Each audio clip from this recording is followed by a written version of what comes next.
I'm Beth. I'm a homemaker, not an expert, not a scientist, and not a professional in the homemaking world. But I do like canning and preserving food, as well as dehydrating and freeze drying it. And today I want to show you how I make a freeze-dried mayonnaise. Now, if you're into freeze drying at all, you know that fats simply do not do well. And obviously something like mayonnaise is high in fat. So I've created a recipe that really is a substitute for mayonnaise. It's not going to be exactly tasting like mayonnaise, even though different brands taste differently, but it works. So what I'm going to show you is what I do. So really I'm just using a few ingredients. I'm using a block of full-fat cream cheese. I'm using some sour cream, some lemon juice, some white vinegar, some salt, and then to thin it out as needed, some milk. So what I do is I mix all of this into a blender. And once I have it completely mixed, I spread it on one of my trays and I put it in my deep freeze and I completely freeze it. Now you can freeze food in your freeze dryer, but I already have the deep freeze going, and so it saves energy to just put it on my tray and I let it work that way. So it's a fairly simple recipe. I used a block of cream cheese. You can use low fat if you want. I prefer the full fat. And then a couple spoonfuls of sour cream. That really kind of helps a little bit with the creaminess. Now the recipes here that I'm using don't have to be exact. They can be a little bit different if you want. I'm going to add some lemon juice, which will give it a little bit more of that tart taste. If I had fresh lemons, I would definitely do that. I don't right now, so I'm using some lemon juice. I'm going to use a teaspoon of vinegar. If I can get my teaspoons out here. Or maybe a half teaspoon. I think I'll use a teaspoon of the white vinegar. And again, that'll give it a little bit more of the acid. I'm going to use just a quarter teaspoon of salt. I can always adjust that if I want. You certainly can put pepper in there if you want to. And then I'm going to mix this up. So stand by while I do that. Everything is mixed up, but you can see that the texture is fairly thick. You can see how it's sticking to the blade. So now what I'm going to do is drizzle in some milk just to get it thin to the consistency of mayonnaise. Tastes really good. I did taste it to see if I wanted to adjust anything. But I'm going to turn my mixer back on, drizzle in some milk to get it to the texture. But come back so you understand what I'm doing on the back end. My mixture is done, and you can see it's really about the consistency now of a mayonnaise, or at least the way I like it. Looks a lot like sour cream. Tastes pretty close to mayonnaise. It's not going to be exact, but it's pretty close. The next thing I'm going to do is I'm going to take a scale and I'm going to tare my bowl.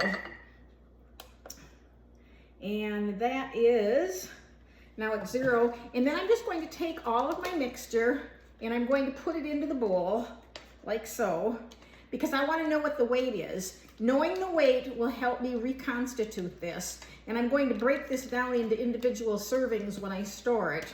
So having a freeze-dried mayonnaise is really nice for something like adding to tuna or making a sandwich or any number of other things, other recipes that you might want. So what you can see, and I'm just going to get the rest of this off of here, what you can see is that I have a very spreadable mayonnaise substitute that you could put in your refrigerator and use for a week if you wanted. I can thin it down a little bit and do whatever you want with it. And my weight on that is 103 grams. So, and grams are important, I think, just because they're easier to measure than ounces. So what I'm going to do now is I'm going to put this on one of my freeze dryer trays. I'm going to have that lined with either a silicone pad or a piece of parchment paper. I'm going to put it in my freezer to freeze for at least 24 hours. And when I run my next batch of food, I'm going to put this in there to freeze dry it. Come back and watch the rest of this to see how I reconstitute this. I'm back with my freeze-dried mock mayonnaise. Now again, what I did is I'm creating a recipe that I can store long-term. It doesn't have the high fat content because high fat content simply does not freeze dry well. So what I have is I have my freeze-dried mock mayo.